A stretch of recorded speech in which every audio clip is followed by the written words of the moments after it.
8장 14절로 25절까지 말씀 교독하여 읽도록 하겠습니다. 예루살렘에 있는 사도들이 사마리아도 하나님의 말씀을 받았다 함을 듣고 베드로와 요한을 보내매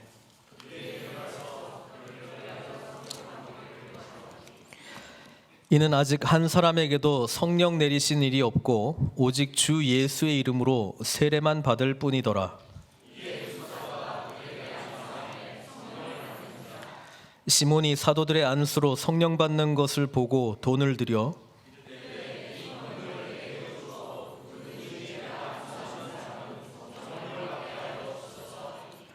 베드로가 이르되 내가 하나님의 선물을 돈 주고 살 줄로 생각하였으니 내 은과 내가 함께 망할지어다.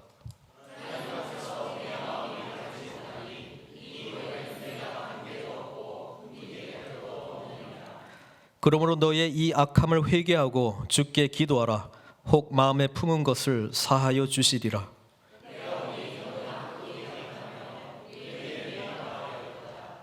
시몬이 대답하여 이르되 나를 위하여 주께 기도하여 말한 것이 하나도 내게 임하지 않게 하소서 하니라. 두 사도가 주의 말씀을 증언하여 말한 후 예루살렘으로 돌아갈새 사마리아인의 여러 마을에서 복음을 전하니라. 아멘. 성령 받기를 기도하니 라는 제목으로 우리 하나님의 말씀을 증거하겠습니다. 올해 사도행전을 통해서 정말 하나님의 거룩한 나라가 어떻게 계속 확장되어 가는지 말씀을 통해서 보고 있고요. 또 우리 몸된 교회 또는 우리 자신 하나님의 나라가 어떻게 정말 세워져 가는가에 대한 고민을 하면서 말씀을 함께 보고 있습니다. 우리 지난주에도 잠깐 살펴봤습니다마는 스데반 집사의 순교 이후로 사람들이 기대하는 것과는 틀리게 예루살렘 교회가 엄청나게 부흥했잖아요. 3,000명, 5,000명 메가처치가 되었는데 하나님은 스데반 집사의 죽음으로 그들을 전부 이제 흩으셨다 이 말입니다. 그래서 우리는 하나님께서 일하실 때 때로는 이런 질문을 할 때가 있습니다. 정말 이것이 하나님의 뜻인가 아닌가? 우리가 원하는 것과 하나님의 뜻이 충돌될 때 우리는 실망할 경우가 굉장히 많이 있습니다. 그러나 신앙인은 예수님을 구주로 고백하는 자는 그 순간을 오히려 진정한 믿음이 무엇인가 그것을 깨닫는 하나님의 축복의 기회로 삼아야 된다라고 하는 것을 우리는 배우게 됩니다. 생각해 보니까 하나님께서는 이미 사도행전 1장 8절부터 그분의 뜻을 계시해 주셨습니다. 오직 성령이 너에게 임하시면 너희가 권능을 받고 예루살렘과 유대와 사마리아와 땅끝까지 이르러 내 증인이 되리라 이렇게 말씀하셨잖아요. 근데 우리는 그 말씀을 받고 이렇게 생각하는 거야. 예루살렘 교회가 메가처치, 유대 교회가 메가처치, 그러면서 사마리아 땅 끝까지 계속 우리의 기쁨과 함께 열매 맺는 하나님의 열매들이 풍성하게 맺혀지기를 생각한다 이 말입니다.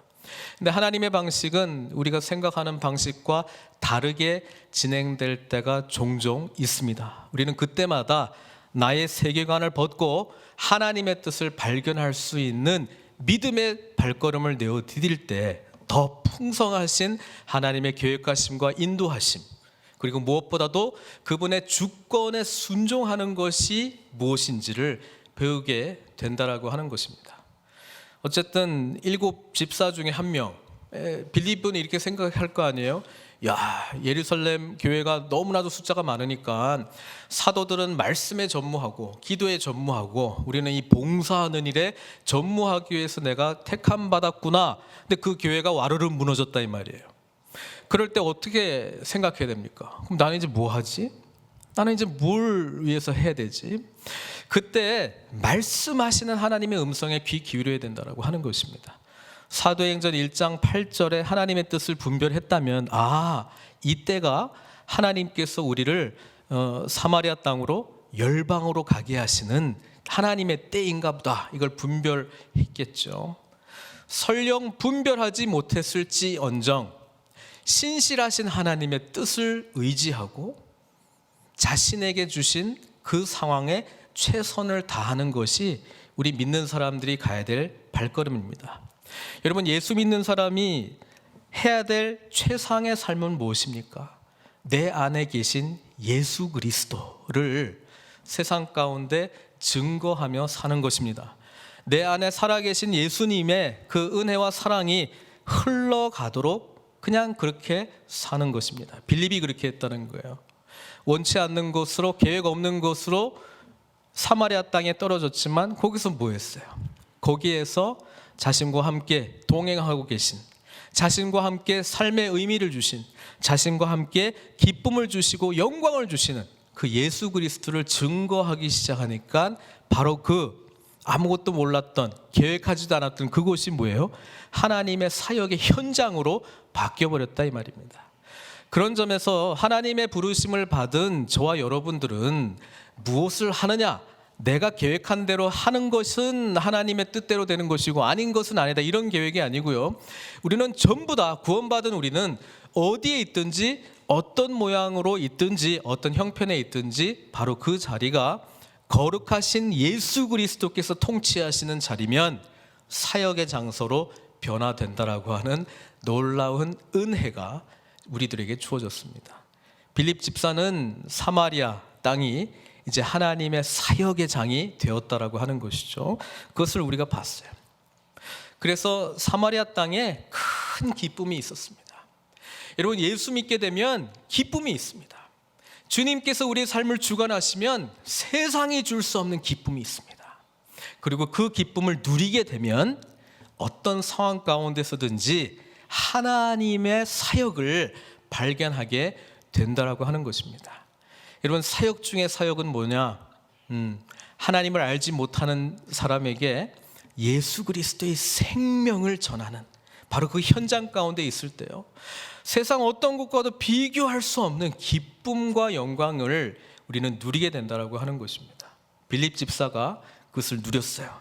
그리고 사마리아 땅, 바로 그것은 하나님의 영광의 장소로 변화되기 시작했다는 것입니다.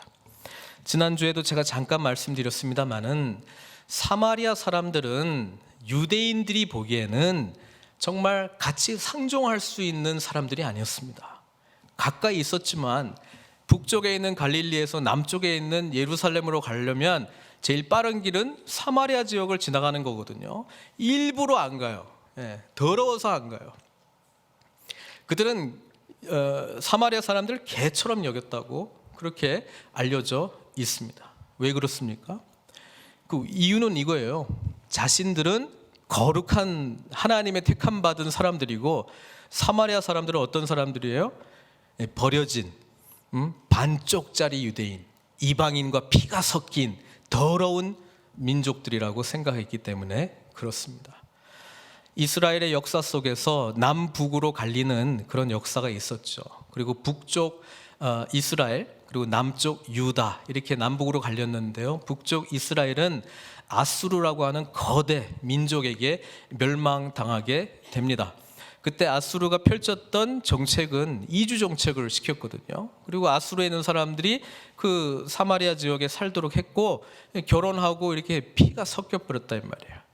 반쪽 하나님의 백성들인데 그들은 자신들의 지역 안에 하나님을 예배하는 처소가 따로 있다 이렇게 생각하고 사마리아 그 경전도 가지고 있었습니다. 유대인들의 경전 말고 자신들의 경전, 이것이 하나님께서 우리에게 주신 경전이다라고 하는 것도 가지고 있을 정도로 나름대로 하나님의 택함 받은 선민이라고 하는 그런 자부심이 있었다라고 하는 거예요. 근데 남쪽 유다, 결국 남쪽 유다도 망해버렸습니다. 바벨론 한테요. 그리고 이들은 엘리트들은 전부 바벨론으로 포로로 끌려갔잖아요. 근데 하나님의 은혜로 다시 돌아왔어요. 돌아오면서 나라를 다시 회복했는데 그들은 북쪽에 있는 사마리아 사람들은 하나님으로부터 영원히 버림받은 저주받은 민족이라고 생각했다라고 하는 거예요. 그런데 이곳에 뭐가 들어갔다고요? 복음이 들어갔습니다.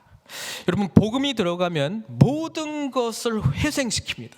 모든 것을 회복시킵니다. 그게 창세기 때부터 지금까지 하나님께서 계획하신 일이고 예수님을 믿으면 일어나는 놀라운 사건입니다. 여러분, 예수 안에 다시 시작이 있습니다. 다시 거듭남이 있습니다. 새 생명이 우리에게 주어집니다. 새로운 삶이 우리에게 주어지는 것, 이게 바로 복음의 능력이라고 하는 것입니다. 사마리아 땅에 그 하나님의 놀라운 회복의 역사가 빌립 집사를 통해서 원하든 원치 않든, 계획하든 계획하지 않든 상관없이 하나님 안에서의 삶 때문에 바로 그것이 사역이 되었고, 불모지였던 사마리아 땅이 회복의 은혜를 경험하게 되었다라고 하는 것, 그것을 우리가 봤는데요. 이 소문이 너무나도 좋게 나서 14절을 보니까 예루살렘에 있는 사도들에게 이 소문이 전해졌습니다. 사마리아도 하나님의 말씀을 받았다. 여러분, 우리야 그냥 뭐 성경 읽으면 그냥 받았는갑다 이렇게 생각할 수 있는데요.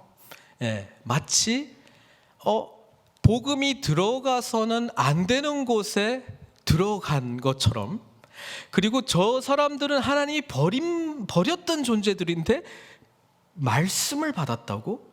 복음을 받았다고? 이건 뭐지? 이런 생각을 하게 된다라고 하는 것입니다. 여러분, 사마리아인들은 유대인들의 입장에서 보면 몇백 년 전에 있었던 사건 때문에 그들은 영원히 저주받은 개 같은 존재로 여겼습니다. 그러나 하나님의 입장에서는 이들은 어떤 존재였습니까?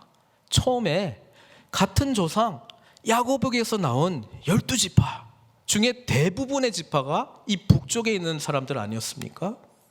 그리고 좀 더 가보면 아브라함의 후손들 아닙니까? 좀 더 가보면 하나님께서 창조하신 아담과 하와의 후손들 아닙니까? 하나님의 피조물이었던 것입니다. 여러분, 우리는 어디를 기점으로 해서 서로를 평가하는지 모르겠어요. 5년 전에 저 사람하고 내가 관계가 틀어졌어요. 그러면 저 사람은 사마리아인이야, 영원히 사마리아인, 이렇게 하는 거예요. 아니면 10년 전에 또는 20년 전에 전혀 알지 못했던 저 사람에게도 하나님의 은혜가 임해서 함께 신앙생활을 했던 것으로 보는 겁니까? 아니면 이미 태초부터 예정하셔서 우리를 선별하시고 선택하셔서 이 예배의 자리에 우리를 초대해 주시고 은혜를 누리게 해주신 그 아버지 하나님의 자녀로 보냐, 이 말입니다. 사마리아 땅에 하나님의 복음이 임했다라고 하는 것, 그리고 그 소식을 들은 예루살렘 사도들은 사마리아인들을 향해서 또 다른 차원의 하나님의 마음을 가질 수밖에 없었다라고 하는 것입니다. 에스겔 선지자가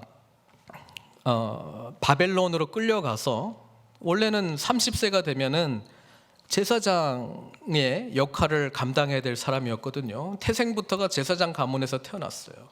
그런데 남쪽 유다가 하도 타락하니까 성전도 없고 예배 드릴 때도 없고 본인은 끌려왔어요. 바벨론으로. 근데 30세가 될 즈음에 자신은 이방 땅에서 성전도 없고 삶의 목적도 없었던 그 시대에 하나님께서 나타나셔서 자신을 계시해 주셨습니다. 그래서 너는 제사장이 아니라 이제 선지자처럼 살아야 된다, 그렇게 말씀해 주셨잖아요. 그래서 하나님의 영광을 맛보고 예언의 말씀을 선포했습니다. 그래서 에스겔 선지자의 말씀을 쭉 읽어보면은 심판 그리고 회복에 대한 말씀이 이렇게 동시에 나오는데요. 나중에 37장을 읽어보면은 이것은 하나님의 엄청난 회복의 약속이 담겨져 있는 부흥장이에요. 여러분, 에스겔 37장이 뭐예요? 마른 뼈들에게 예언하고 대언하니까 거기에 생기가 들어가고 마른 뼈들이 그냥 따닥따닥따닥 뼈들이 모여가지고 사람의 그런 뼈들이 이제 되고요. 그 다음에 살이 붙고 피가 붙고 해가지고 살아있는 생명체가 되고요. 그 다음에 결국은 하나님의 영적 군사가 되는 거예요. 이건 뭐냐면 하나님의 복음, 하나님의 말씀이 선포되는 곳에는 아무리 절망적인 것, 가장 절망적인 게 뭐겠습니까? 죽은 뼈, 아무 의미가 없어요. 죽었어요. 생명도 없어요. 목적도 없어요. 의미가 없어요. 거기조차 하나님의 생명의 말씀이 되어온다면 살아나고 하나님을 위한 군대가 된다. 이게 얼마나 큰 비전입니까? 그런데 그 내용 끝나고 난 다음에 에스겔 선지활동에서 또 예언한 게 있어요. 그것 좀 보려고요. 오늘 본문이랑 연관되기 때문에요. 에스겔 37장 15절부터 17절까지인데 우리 한 목소리로 같이 한번 읽어보겠습니다. 여호와의 말씀이 또 내게 임하여 이르시되 인자야 너는 막대기 하나를 가져다가 그 위에 유다와 그 짝 이스라엘 자손이라 쓰고 또 다른 막대기 하나를 가지고 그 위에 에브라임의 막대기 곧 요셉과 그 짝 이스라엘 온 족속이라 쓰고 그 막대기 둘을 서로 합하여 하나가 되게 하라. 내 손에서 둘이 하나가 되리라. 지금 북쪽 이스라엘은 다 멸망하고 이제 사마리아인들이 돼버렸어요. 근데 지금 남쪽 유다의 회복에 대한 말씀을 하면서 하나님은요 북쪽도 회복할 것이라고 하는 말씀을 해주세요. 그리고 다시 둘이 하나가 될 것이다 약속해 주세요.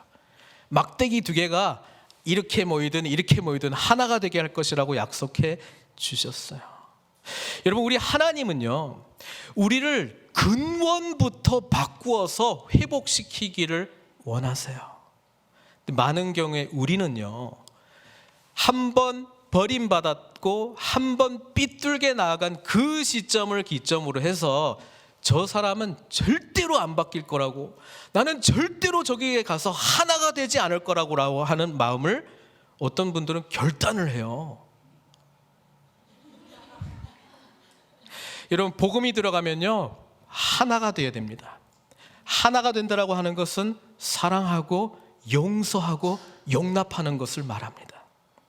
개처럼 여겼던 사마리아인들이 하나님의 백성 안에서 그들은 선별받은 하나님의 택함받은 족속들이다라고 하는 것을 인지하면서 하나님 안에서 하나 된다라고 하는 소망을 가져야 된다라고 하는 거예요. 이게 지금 에스겔 선지자가 예언했던 거예요. 이 북쪽 이스라엘 대변하는 에브라임 막대기, 이 막대가 더 타락해가지고요 이제 피가 섞인 사마리아인들이 됐는데요, 예수님은 거기에 복음이 들어가게 하셔서 남쪽 유다든 멸망해버린 북쪽, 이제 남은 반쪽 피를 가진 이 사마리아인들도 한 목자, 한 왕을 섬기는 하나님 나라의 백성으로 삼아주셨다라고 하는 것이 놀라운 하나님의 은총입니다. 37장 뒷부분 좀 볼게요. 26절에서 28절 이것도 같이 읽겠습니다.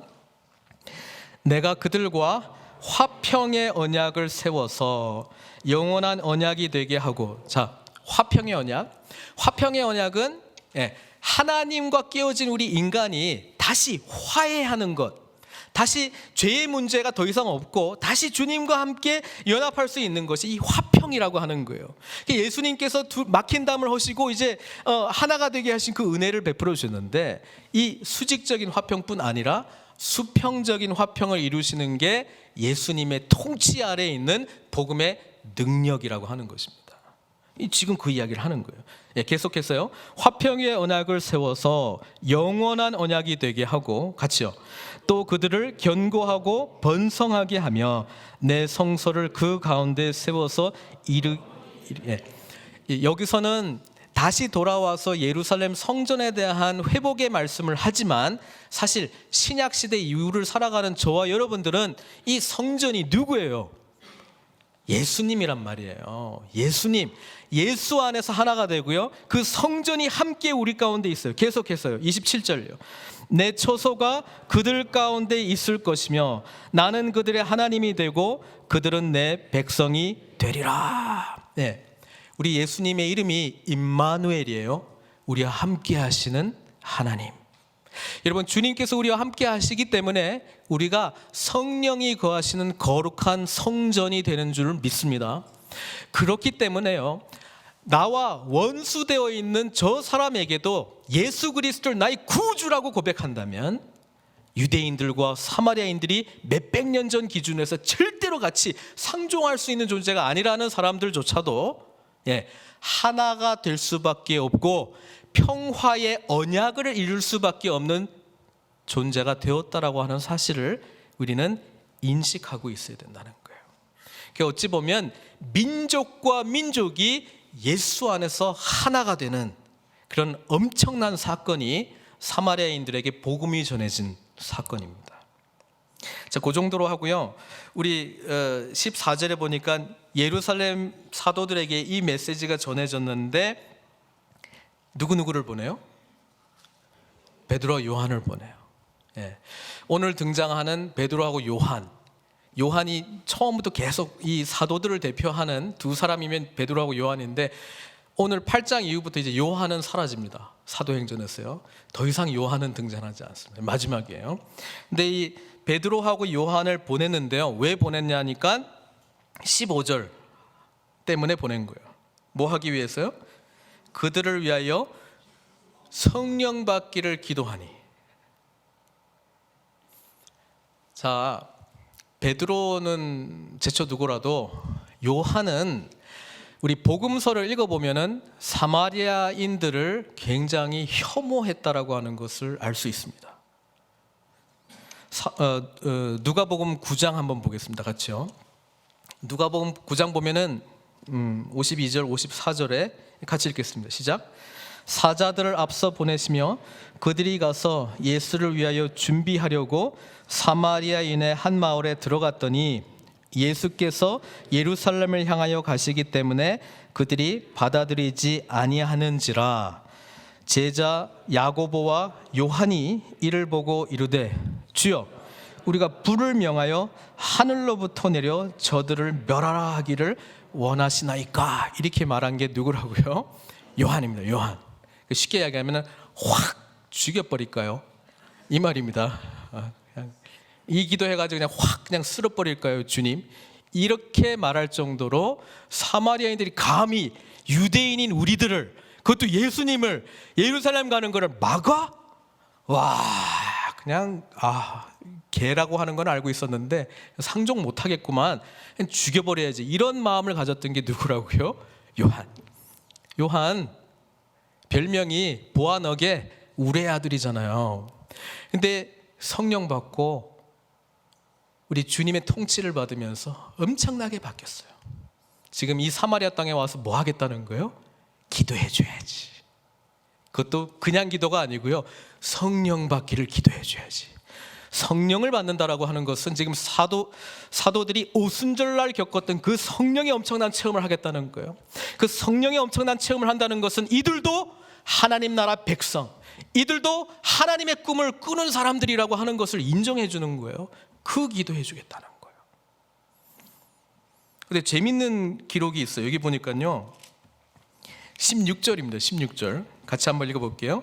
이는 아직 한 사람에게도 성령 내리신 일이 없고 오직 주 예수의 이름으로 세례만 받을 뿐이더라.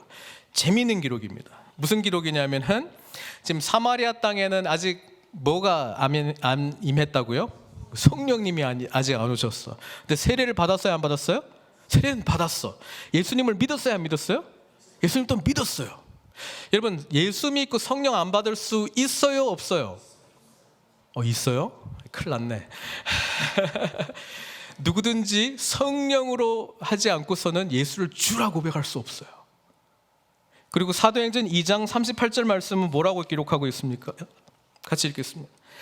베드로가 이르되 너희가 회개하여 각각 예수 그리스도의 이름으로 세례를 받고 죄사함을 받으라. 그리하면 뭘 받아요? 성령의 선물을 받았어.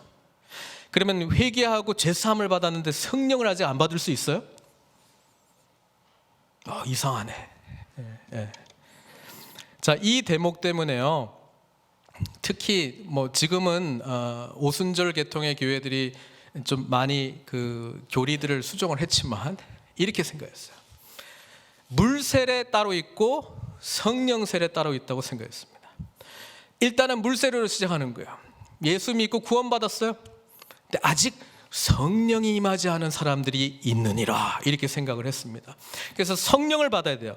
그리고 성령을 받았을 때 사도행전의 기록에 의하면 뭐가 꼭 나타났어요? 방언이 나타났습니다. 그래서 방언 받은 것이, 성령 받은 것의 initial evidence입니다. 증거입니다.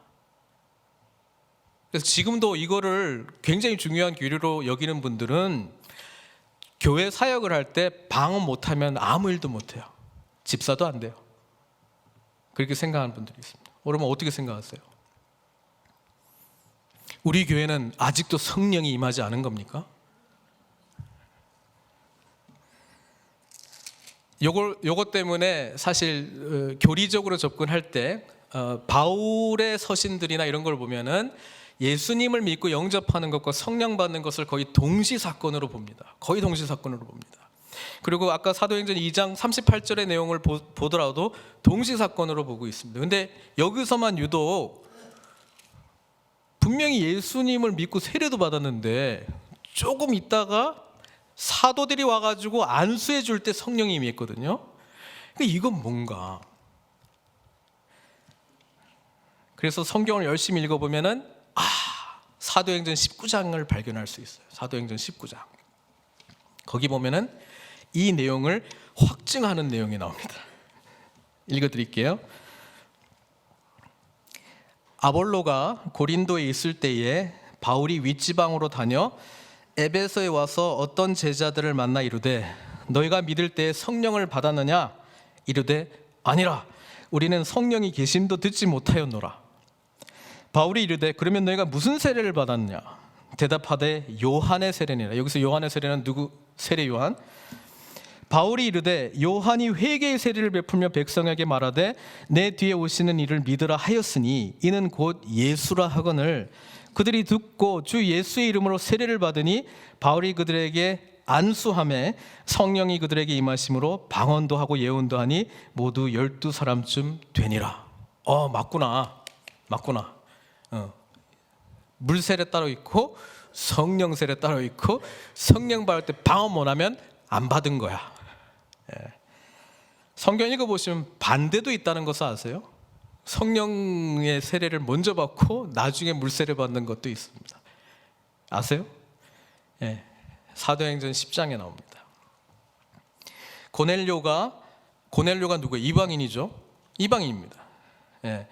하나님의 계시를 받아가지고 사도 바울이 베드로를 모셔오라 이렇게 얘기하고 베드로도 그 환상을 보잖아요. 하늘에서 음식 못 먹는 그 보자기 안에 담겨져 있는 거 먹으라 이렇게 했던 거. 근데 어쨌든 베드로가 고넬료와 만나는 사건이 사도행전 10장에 기록되어 있는데 이때는 이때 한번 보겠습니다. 44절부터 48절까지요. 베드로가 이 말을 할 때에 성령이 말씀 듣는 모든 사람에게 내려오시니 베드로와 함께 온 할례 받은 신자들이 이방인에게도 뭐가 내려요? 성령 부어주심으로 말미암아 놀라니 이는 방언을 말하며 하나님의 높임을 들음이러라. 이에 베드로가 이르되 이 사람들이 우리와 같이 성령을 받았으니 누가 능히 물로 세례 베풀물 금하리요. 그래가지고 명하여 예수 그리스도의 이름으로 세례를 베풀라 하니라. 그들이 베드로에게 며칠 더 머물기를 청하니라. 이렇게 되어 있습니다. 여기는 성령님이 먼저 임하고 나중에 이제 물 세례를 받는 걸로 기록이 되어 있습니다. 그래서 도대체 무슨 말이냐? 제가 그냥 말씀드릴게요. 사도행전은 장르 자체가 이야기식 전개이기 때문에 이야기식 전개에서 조심할 거는 할 수는 있어요. 조심할 것은 거기서 교리를 찾아내는 것은 위험합니다. 원래부터가 가르치기 위한 교리 서신으로 기록된 것은 교리를 가르치기 위해서 기록된 것이기 때문에 거기서 교리를 발견하는 것이 훨씬 안정적이겠죠. 그래서 두 가지가 예를 들어서 충돌을 해요. 바울이 편지를 보면은 동시사건으로 보는데 여기는 아니에요. 그러면 여기에 있는 것을 공식화시키는 거에 대해서는 약간 물음표를 갖는 것이 맞습니다. 지금 초대교회가 성령께서 임하는데 지금 예루살렘과 유대와 사마리아와 땅끝까지 사도들이 증인이 되어서 계속적으로 확장되어져 나아가고 있습니다. 빌립 집사의 사역을 통해서 예수 그리스도의 복음을 받아들였었지만 지금 초대교회는 뭐가 필요하냐면 사도행전 1장 8절이 이 처음에 임했던 사도들에게 예수님께서 말씀하셨던 이 증인으로서의 사건이 되기 위해서는 사도들이 여기 와서 검증을 해주고 인정을 해주고, 그 인정이 뭐예요? 공식적으로 예루살렘에 있는 유대인들이 예수 믿게 된 그 공동체, 또는 헬라파 유대인들이 예수 그리스도를 믿고 메시아라고 고백했던 이 공동체와 지금 사도행전 8장에서 기록되고 있는 사마리아 땅에 임했던 이 성령의 사건이 뭐예요? 공적으로 이제 동일한 사건이고 하나님의 계시와 주권 가운데 이루어지는 사건이라고 하는 것을 나타나야 된다 이 말입니다. 그래서 베드로와 요한이 이때 이들에게 가서 친히 안수해 주므로 성령께서 오시는 사건으로 기록되는 것이, 이제는 모든 예수 믿는 자들, 성령 받은 사람들이, 사마리아인들도 성령님을 받았다. 그 말은 하나님께서 그들을 자신의 백성으로 삼아주셨다라고 하는, 통치 아래 들어갔다라고 하는 놀라운 은총의 사건입니다. 그런데 이 본문을요, 인간적인 기준, 인간적인 욕망, 이런 기준으로 쫙 본문을 보면은 뭐가 보이는 줄 아세요? 집사가 하니까 성령이 임하지 않고 사도가 하니까 성령이 임하는구나. 그러니까 기왕 우리가 기도받을 때는 집사한테 받으면 안 되고, 뭐 장로가 좀 되고, 기왕 목사가 하면 훨씬 더 성령이 임할 확률이 높겠구나, 이렇게 지금 생각하는 거예요. 이건 성경이랑 아무런 상관없어요. 성경이 그걸 이야기해주고 있지 않아요.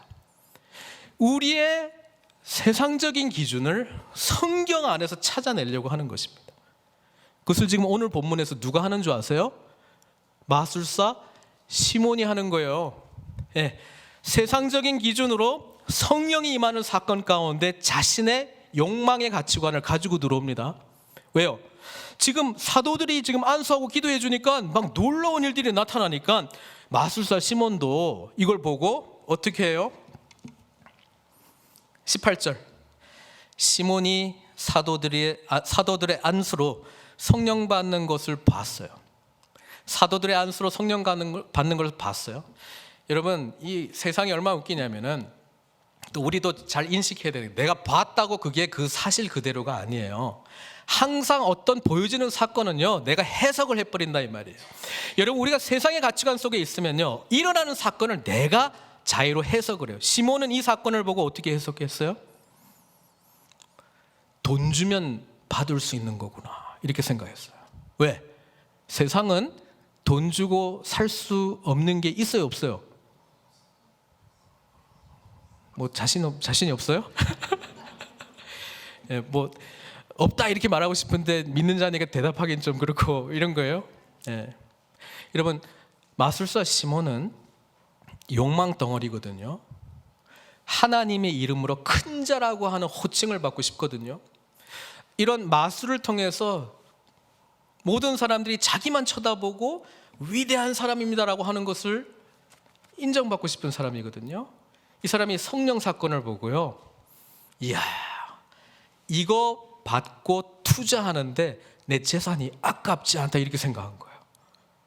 이거 해가지고요, 자신이 더 큰 자가 될 거라고 하는 계산이 쓴 거예요. 여러분, 성령님을 돈으로 사는 것, 우리가 돈으로 뭘 샀어요? 그러면 어떤 현상이 일어나는 건지 아시죠? 돈 거래가 없을 때는 나하고 아무 상관이 없어요. 돈 거래가 일어나면 이제 그 대상은 누구 거예요? 누구 거예요? 내 겁니다. 여러분, 성령님의 은혜가 충만한 것은요, 그분의 인도하심과 특별히 그리스도의 영이시기 때문에 그리스도의 통치 아래 들어가는 건데, 돈으로 그것을 살 수 있다고 생각하는 거는요, 성령의 능력을 누가 소유하는 거예요? 내가 소유해서 내 뜻대로 써버리겠다 이 말입니다. 이게 무시무시한 죄가 사마리아 땅에 하나님의 은혜가 임했을 때에 세상 욕망 덩어리로 대변되고 있는 마술사 시몬이 시도하려고 했던 일이에요. 여러분, 성령님을 소유하게 되면 얼마나 좋은 게 많은지 몰라요. 내가 필요할 때 부리면 돼요. 내가 갈급할 때 부리면 돼요. 성령님의 통치 아래 인도하심 가운데 나아가는 것이 아니고요, 성령님을 마술 램프 안에 집어넣는 거예요. 지니처럼 부리는 거예요. 여러분, 지니는 능력이 있는데요, 이 마술 램프를 가지고 있는 소유권자에게 절대 복종합니다. 여러분, 혹 우리가 하나님을 찾고 있는데 이런 하나님 원하시지 않으세요? 내 필요한 거 열심히 기도해주면 그냥 들어주시는 하나님. 내가 필요 없을 때 있으면 좀 불편해. 하나님 말씀도 생각나고, 하나님 좀 죄 짓고 싶은데 그 말씀도 막 생각나고 좀 없어졌으면 좋겠어. 사라져. 그럼 좀 사라지고, 내 뜻대로 하다가 문제 생기면 불러내고. 여러분, 이 하나님을 소유하고 싶지 않습니까? 돈을 주고라도 소유하고 싶지 않습니까? 마술사 시몬이 그렇게 했다는 거예요. 여러분, 우리가 이 정도까지는 저희 그렇게 막 나가지 않습니다, 목사님. 그런데 죄 가운데 있으면요, 이런 경향성이 나타나기 시작합니다. 교회의 직분, 목사직 저 포함해서요, 내가 소유하는 권리로 생각하면요, 내 뜻, 이 파워를 이용해서 행사하려고 하는 욕망이 꿈틀꿈틀 되는 거예요. 이게 어긋나면 기분 나빠요. 지가 뭔데?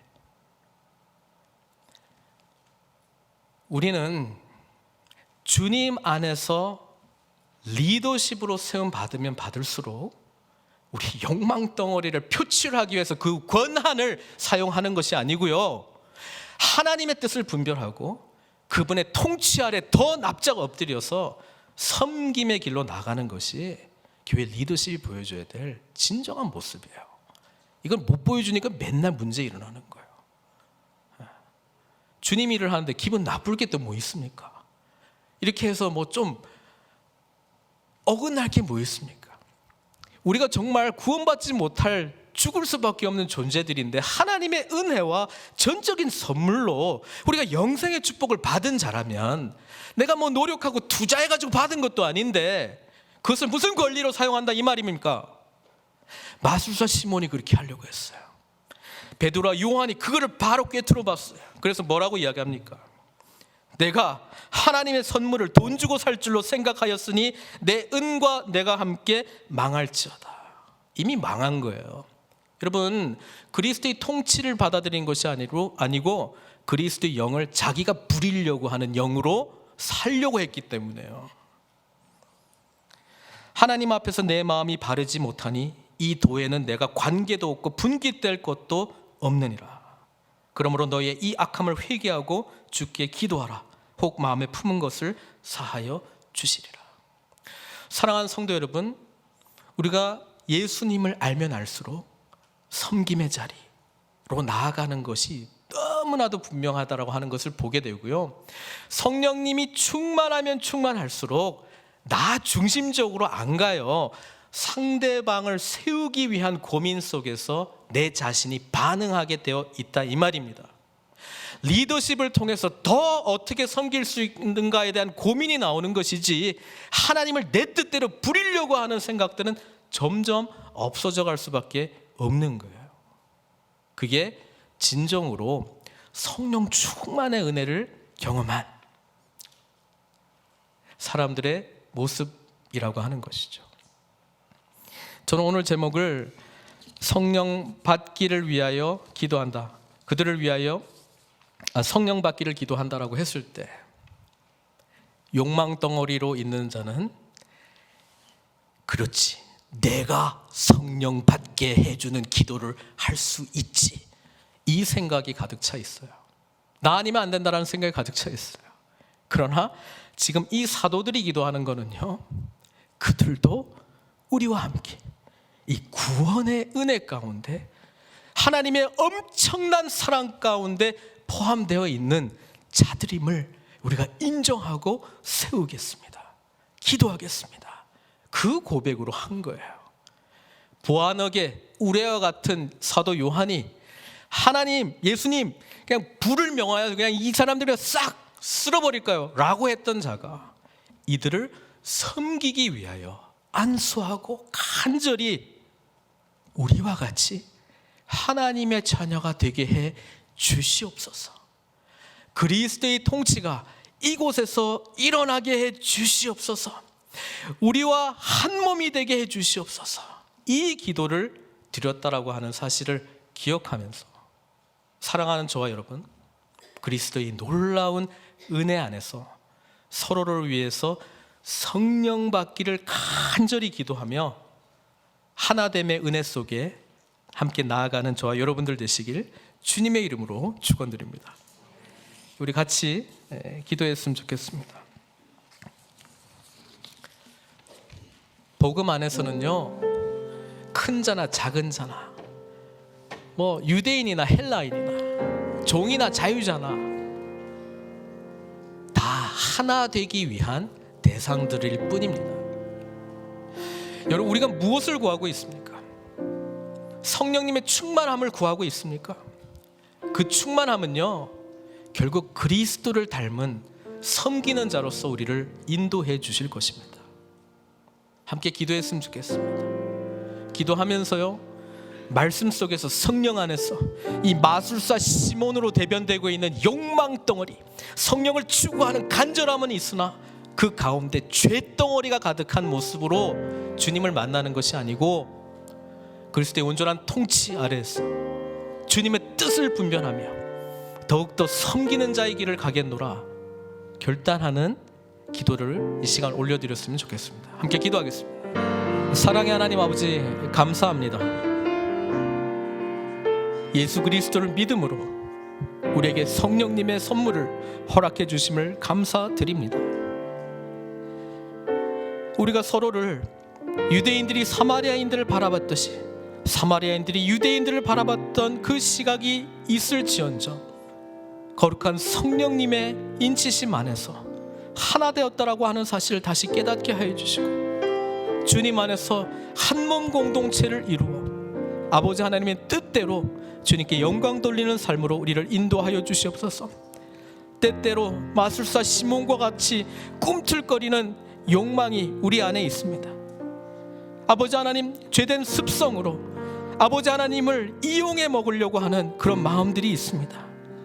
아버지 하나님, 거룩하신 하나님의 통치 아래 늘 주님께서 우리의 마음과 삶을 주장하여 주시고 성령의 인도하심 따라 아멘 믿음으로 감사로 순종해 나갈 때에 주님만 영광 받으실 수 있도록 우리의 삶을 풍성히 영화롭게 하여 주시옵소서. 저희들 연약합니다. 그래서 서로를 위해서 기도합니다. 성령의 은혜가 충만하기를 위해서 기도할 때 주님 역사하여 주시고 완전한 통치를 이루어 주시옵소서. 예수님의 귀하신 이름으로 기도드리옵나이다.